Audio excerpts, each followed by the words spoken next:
D'accord. Et si vous vous ennuyez, vous me dites aussi, je m'arrête. Hein. N'hésitez pas. Nous, lorsqu'on entend épreuve, on pense à une catastrophe, un accident. C'est pas forcément ça l'épreuve. Vous voulez un exemple? Il n'y a pas longtemps, il y a eu une épreuve pour les jeunes. Il y a eu la finale de la... Comment on appelle ça? Pas la Champions League, l'autre. La petite... comment on appelle ça?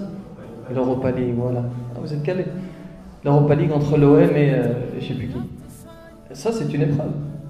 Tu regardes la deuxième mi-temps ou tu vas à la mosquée. Donc, lorsque Dieu dit il te dit ici, eh ben, je t'éprouve. Qu'est-ce que tu choisis? La deuxième mi-temps, parce qu'on pouvait voir la première mi-temps avant d'aller à la mosquée. La deuxième mi-temps ou la mosquée?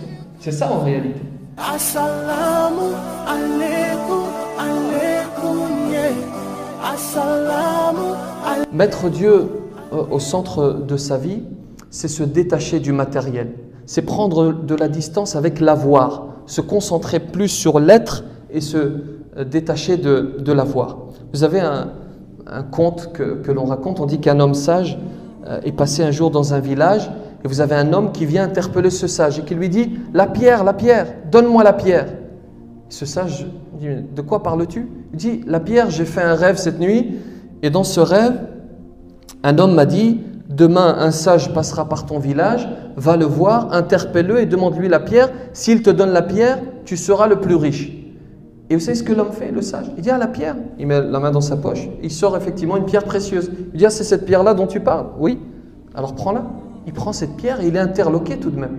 Interloqué par la simplicité avec laquelle il lui a donné cette pierre. La nuit tombe, le sage trouve un arbre, il se met sous cet arbre et il dort, le cœur apaisé. Et cet homme, il est chez lui et il n'a pas le cœur apaisé. Et pourtant, c'est lui qui a la pierre précieuse. Il n'a pas le cœur apaisé, il se dit, mais d'abord, peut-être qu'on va me voler ma pierre. Et la deuxième des choses, il se dit, c'est louche. Pourquoi est-ce que ce sage m'a donné la pierre aussi facilement? Il va passer une mauvaise nuit. Et le lendemain, au petit matin, il va voir le sage.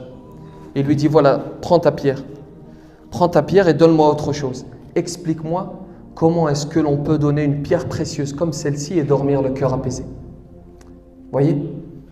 Mettre Dieu au centre de sa vie, c'est se détacher du matériel. Alors c'est important, je ne vous dis pas d'aller jeter votre iPhone et votre voiture.